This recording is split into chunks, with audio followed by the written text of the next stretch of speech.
Dia sudah memarahi anak buahnya ketika penyusunan APBD 2020. Video itu nggak dikeluarin hingga kemudian oleh PSI diramaikanlah soal Aibon, soal segala macam. Itu sudah dibahas semua oleh Anies. Di seminggu PS itu Persatuan Sepak Bola Indonesia. Partai Seputaran Ibu Kota. Oke, terus. Terus ketika udah ramai, baru akhirnya dikeluarkan. Saya tanya, kenapa sih? Untuk apa mengeruhkan wajah orang? Yang kedua, setiap ada pejabat yang melakukan kesalahan, gak ada yang diumumkan ke sana, ke siapapun kesalahan, dipanggil aja. Kamu salahnya ini, kamu mundur atau saya pecat. Oke. Ada yang dipecat sudah? Oke. Tapi dipecat dengan cara dia mengundurkan diri. Ya, maksudnya yang whatever ya. Iya. Dipecat, mengundurkan diri kadang-kadang bahasa halusnya kan. Halusnya. Banyak. Oke. Berapa? Eselon berapa yang Kepala dinas. Oh, kepala dinas. Oke. Dia nggak akan sebutkan ya. Iya. Kepala dinas itu eselon 2B ya? Iya. 2B ya? Sekda 2A kan? Oke. Jadi hal-hal semacam itu yang buat kita gregetan gitu ya. Ini orang baik banget sih. Iya. Dan itu kan membuat orang lain bisa memperlakukan dia semena-mena. Ini manusia lebih kejam dari Ahok. Gitu ya? Kalau konteks kekejamannya itu ketegasan. Nanti saya kasih judul. Anies lebih kejam dari Ahok menurut Khis Khalifa. Kalau untuk soal prinsip sangat. Oke. Nggak ada tawar-menawar. Siapapun itu. Apa itu adik, teman, atau keluarganya sama. Buat dia, buat gue kelemahan, kada kesel. Oke. Kan saya harus berhadapan jadi dengan teman-temannya. Berarti antum lebih senang Ahok dalam kurang lebih dalam hal yang kayak gitu.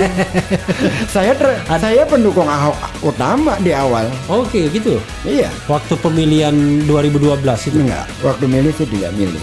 Oke. Jadi saya mendukung dia, keberanian dia melawan partai. Kalau keberanian dia melawan kemapanan.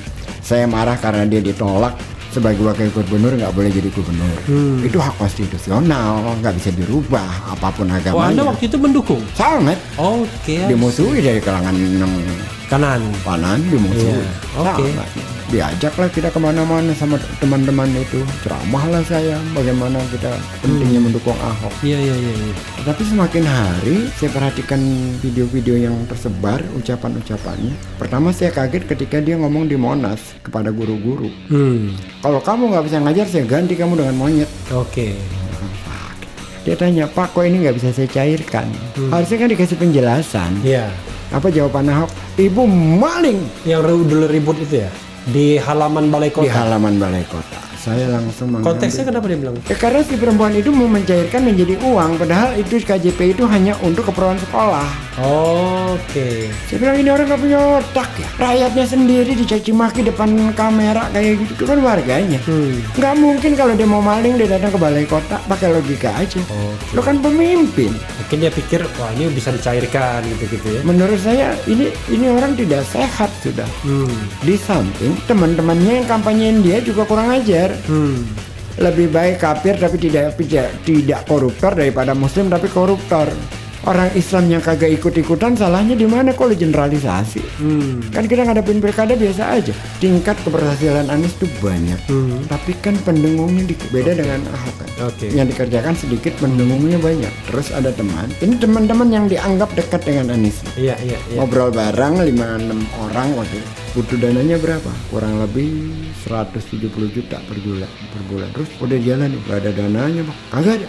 Saya nanya, ada nggak sih di luar kita yang lebih dekat pada Anies di luar ini? Nggak ada, Pak. Ini aja. Segini nyari duit 170 juta kagak dapet, padahal lo ngelola duit 87 triliun dana DKI. Kita kagak bisa. Blok ini. Sejauh itu gitu. Tingkat keparahannya. Jadi memang benar-benar tidak ada yang diberikan kesempatan untuk main.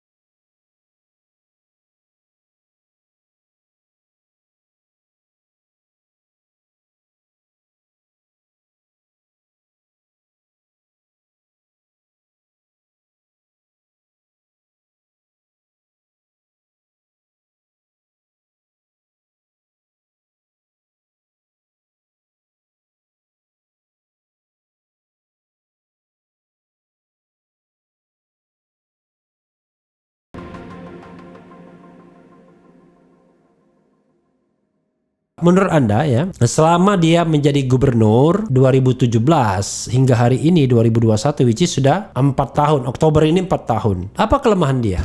Terlalu baik. Terlalu baik. Misal, Dia sudah memarahi anak buahnya ketika penyusunan APBD 2020. Video itu nggak dikeluarin hingga kemudian oleh PSI diramaikanlah soal Aibon, soal segala macam. Itu sudah dibahas semua oleh Anies di seminggu sebelum. PS itu Persatuan Sepak Bola Indonesia. Partai Seputaran Ibu Kota. Oke, terus. Terus ketika udah ramai, baru akhirnya dikeluarkan. Saya tanya, kenapa sih? Untuk apa mengeruhkan wajah orang? Satu. Yang kedua, setiap ada pejabat yang melakukan kesalahan, nggak ada yang diumumkan ke siapapun kesalahannya, dipanggil aja. Kamu salahnya ini, kamu mundur atau saya pecat. Oke. Ada yang dipecat sudah? Banyak. Oke. Tapi dipecat dengan cara dia mengundurkan diri. Ya, maksudnya yang ya whatever ya. Iya. Dipecat, mengundurkan diri, kadang-kadang bahasa halusnya kan. Harusnya. Banyak. Oke. Berapa? Eselon berapa yang Kepala dinas. Oh, kepala dinas. Oke. Dia nggak akan sebutkan ya. Iya. Kepala dinas itu eselon 2B ya? Iya. 2B ya? Sekda 2A kan? 2A. Oke. Jadi hal-hal semacam itu yang buat kita gregetan itu. Ini orang baik banget sih. Iya. Dan itu kan membuat orang lain bisa memperlakukan dia semena-mena. Bisa dijadikan cara gitu. Kalau in a positive way ya kan, Anda kan mengatakannya kan dalam bahasa yang positif. Kalau in a negative way, karena dia nggak tegas misalnya, dianggap? Oh enggak, dia sangat tegas. Oke. Ini manusia lebih kejam dari Ahok. Gitu ya? Sangat. Kalau konteks kekejamannya itu ketegasan. Nanti saya kasih judul. Anies lebih kejam dari Ahok menurut Khais Khalifa. Kalau untuk soal prinsip sangat. Oke. Nggak ada tawar-menawar. Siapapun itu. Apa itu adik, teman, atau keluarganya sama. Iya. Lalu konteksnya apa Anda bilang bahwa terlalu baik itu menjadi hal yang buruk? Hal yang menjadi kelemahan. Iya, karena kan akhirnya orang tidak tahu bahwa dia sudah memarahi, sudah menegur. Orang tidak tahu, itu disembunyikan sama dia. Jadi kan kalau dia memuji karyawannya, satu sisi sih buat karyawannya dia enak ya, baik ya. Tapi buat kita yang di lapangan kan jadi persoalan. Oke. Harusnya itu udah selesai, nggak perlu dia persoalan, jadi persoalan gitu loh. Karena orang jadi punya kesempatan untuk menyoal. Iya. Yang sampai sekarang nggak habis-habis. Padahal itu dia sudah ada kalimatnya dia yang dia katakan soal makan itu, bapak-bapak, ibu-ibu, itu bantuan tunai tidak boleh beli beras. Sementara kita makan di sini itu ada yang 250.000 sampai 350.000. Tapi orang mendapat bantuan harus dipakai yang lain. Sementara dia tidak punya uang buat beli, tidak punya beras di rumahnya. Saya bilang kan pakai. Itu dalam rangkaian dia bicara itu. Menarik sih. Bantuan tunai dari pemerintah atau dari pada saat dia menjadi Mendikbud. Oke. Nah, waktu itu dia bicara di DKI. Dia kasihkan contoh aja soal itu. Terus lagi dia bicara soal penghapus yang sekian miliar. Ini apa kayak gini? Sebelum kita menulis sesuatu, otak kita harus filter lebih dulu. Tapi kalimat dia kan halus ya, marahnya dia halus. Itu semua hanya untuk konsumsi Pemprov, tidak dikeluarkan.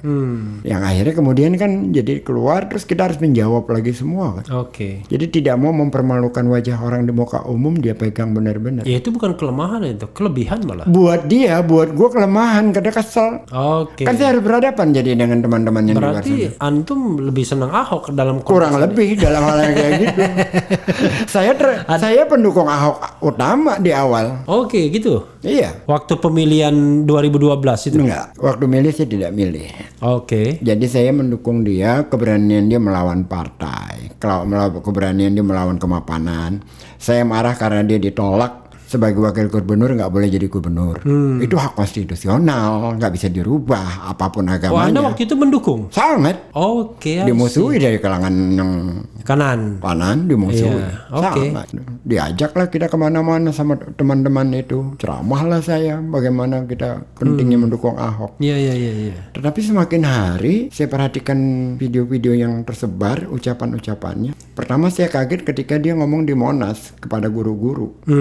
Kalau kamu nggak bisa ngajar, saya ganti kamu dengan monyet. Oke. Orang sakit nih. Mulai sih agak ngobrol dulu sama Hasan Nasbi. Sirus Network itu kan teman dia dekat banget itu. Oke. Dan teman-teman saya kan Tapi Sirusnya yang bukan Andrinov. bukan Hasan. Kan Sirus kan ada dua. Ada kan? dua. Oke. Sirus Hasan Hasbi ya. Ya, jadi saya berkomunikasi. Ini orang gimana sih? Nggak bang, gini. Oh gitu. Dapat penjelasan. Oke. Agak dekat bro. Terus mulai lagi. Lebih baik gue bakar 2.000 orang buat nyelamatin 10 juta. Ketika kok soal demo. Iya. Saya kirim tuh ke teman-teman yang dekat sama mereka. Kasih tahu nih orang kan demo kan biasa. Dah, ketiga kalinya kaki 5 di Pasar Rebo digusur, besoknya lebaran. Saya kirim tolong sampein kau. Besok orang mau lebaran, kasih kesempatan mereka dagang, mereka mau beli ketupat. Saya mulai curiga. Terus. Puncaknya adalah terakhir. Al-Maidah. Enggak. Bukan. Jauh sebelum itu. Seorang perempuan mau mencairkan KJP-nya datang ke balai kota. KJP itu kartu Jakarta Kartu Pintar. Jakarta Pintar. Oke. Dia tanya, Pak kok ini nggak bisa saya cairkan? Harusnya kan dikasih penjelasan. Iya. Apa jawaban Ahok? Ibu maling Yang dulu ribut itu ya? Di halaman balai di kota. halaman balai kota. Saya langsung mengambil. Konteksnya kenapa dia bilang? Karena si perempuan itu mau mencairkan menjadi uang, padahal itu KJP itu hanya untuk keperluan sekolah. Oke. Saya bilang ini orang nggak punya otak ya. Rakyatnya sendiri dicaci maki depan kamera kayak gitu. Itu kan warganya. Nggak mungkin kalau dia mau maling dia datang ke balai kota. Pakai logika aja. Oke. Lo kan pemimpin. Mungkin dia pikir wah ini bisa dicairkan gitu ya. Menurut saya ini orang tidak sehat sudah. Di samping teman-temannya yang kampanyein dia juga kurang ajar.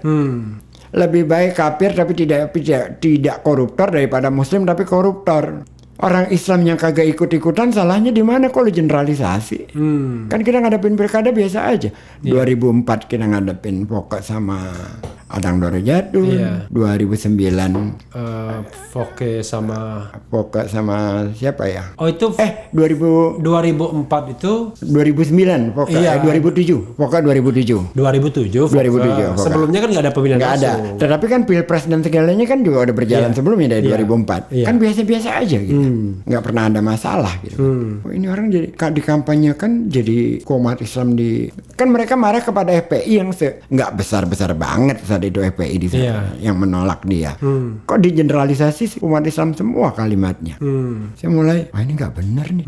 Nah terakhir ya itu yang saya katakan tadi punya nggak bisa ini berbahaya dan belum ada nama Anies saat itu. Belum ada. Tadi kita bicara soal kelemahan Anies. Ada lagi kelemahan lain yang Anda lihat? Terlalu bersih. Terlalu bersih. Benar. Serius. Kalau putih iya dia. Kenapa Anda bilang terlalu bersih? Semua yang di sampingnya miskin semua. Termasuk TGUPP itu ya? Maksudnya terlalu bersih kan bagus ya. Iya. Tapi kan karena dengan cara seperti itu, akhirnya kan orang-orang ya kita di institusi lawannya lah ya. Iya. Akhirnya kan tidak mendapatkan apa-apa dalam percaturan politik. Tidak mendapatkan benefit apa-apa dengan mendukung Anies. Iya. Beda sama yang satunya ya mungkin. Saya nggak tahu yang satunya. Yang satunya itu maksudnya di provinsi di ibu kota negara Korea Selatan atau apa? Gini ya, saya kasih contoh satu hal ya. Ini yang menarik. Ini saya ceritakan berulang-ulang. Tingkat keberhasilan Anies itu banyak, tapi kan pendengungnya dikit. Beda dengan Ahok kan. Yang dikerjakan sedikit, pendengungnya banyak. Terus ada teman. Ini teman-teman yang dianggap dekat dengan Anies nih. Iya. Ngobrol bareng 5-6 orang waktu itu. Butuh dananya berapa? Kurang lebih 170 juta per bulan. Terus udah jalan nggak ada dananya bang. Kagak ada. Saya nanya, ada nggak sih di luar kita yang lebih dekat pada Anies di luar ini? Nggak ada bang, ini aja. Segini nyari duit 170 juta kagak dapet, padahal lo ngelola duit 87 triliun dana DKI. Kita kagak bisa. Ngeblok nih. Sejauh itu gitu loh. Tingkat keparahannya. Jadi memang benar-benar tidak ada yang diberikan kesempatan untuk main. Ya karena kalau main itu kan mau sedikit mau gede kan sama aja. Sama aja. Dosanya sama, resikonya sama. Gitu. Kalau main gede sekalian malah bisa bayar. Jadi kalau secara etik bernegara pemimpin benar dia. Tapi kalau dalam konteks politik Indonesia yang ini yang yang relawannya masih cari makan berat. Jadi bukan tidak baik sebenarnya, sangat baik. Tapi dalam konteks situasi politik seperti ini menjadi kelemahannya dia. Kan yang Anda tanyakan kan kelemahannya dia kan? Iya, makanya